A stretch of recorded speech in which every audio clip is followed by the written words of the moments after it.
روحانیت کے ضمن میں ہمیشہ ایک چیز عرض کرتا رہا اور اب بھی میرا میجر ایمفسس اسی پر ہوگا کہ ہم اپنے دلوں کو ہر طرح کی کینہ سے، بغض سے، حسد سے اور انتقام سے پاک رکھیں. اور اس کا سب سے آسان طریقہ یہ ہے کہ ہم اس چیز کی مشق کریں. کسی شخص سے بھی غلطی ہونے سے پہلے ہی اس کی غلطی کو معاف کر دیں.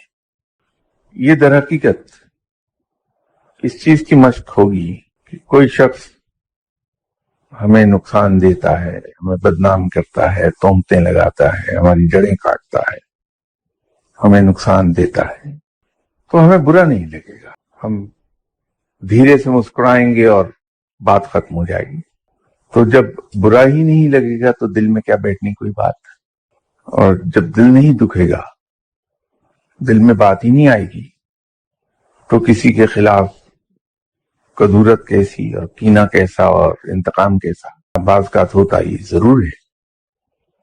بالکل اسی طرح جیسے آپ اپنے بیٹے کو کسی بری بات سے منع کرنے کے لیے بعض اوقات اونچی آواز میں بول دیتے ہیں.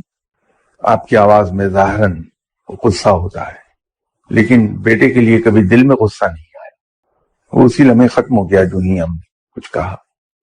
حضرت نظام الدین اولیاء رحمۃ اللہ علیہ آپ سب کے علم میں ہے کہ بہت اعلیٰ مقام ولی اللہ تھے اپنے وقت کے، اور علم کے بہت بڑے مقام پر فائز تھے، عقیدت مند بے پناہ تھے، اور صبح سے شام تک دعا کرانے والوں کا تانتا بندہ رہتا تھا خانقاہ پر. تو جہاں اتنے عقیدت مند تھے وہاں ایک صاحب تھے جو کوئی موقع ہاتھ سے جانے نہیں دیتے تھے جس میں جناب حضرت نظام الدین اولیاء کو بدنام نہ کریں، حتیٰ کہ وہ بادشاہ وقت کے کان بھرتے رہتے تھے. حضرت نظام الدین اولیاء کو بھی علم تھا کہ یہ صاحب یہ حرکت کرتے ہیں، میرے خلاف پروپیگنڈا بھی کرتے ہیں. ایک دن ایک عقیدت مند تشریف لائے حضرت نظام الدین اولیاء کے پاس اور آ کے عرض کی کہ حضرت وہ فلاں صاحب جو تھے آج ان کی ڈیتھ ہو گئی. حضرت نظام الدین اولیاء نے اس پر دکھ کا اظہار کیا اور کہا کہ اٹھو چلو اس کے کفن دفن کا بندوبست کرتے ہیں. ان عقیدت مند نے کہا کہ حضور آپ کے علم میں ہے کہ وہ شخص آپ کو کس طرح سے نقصان پہنچانے کی کوشش کرتا رہا ساری عمر.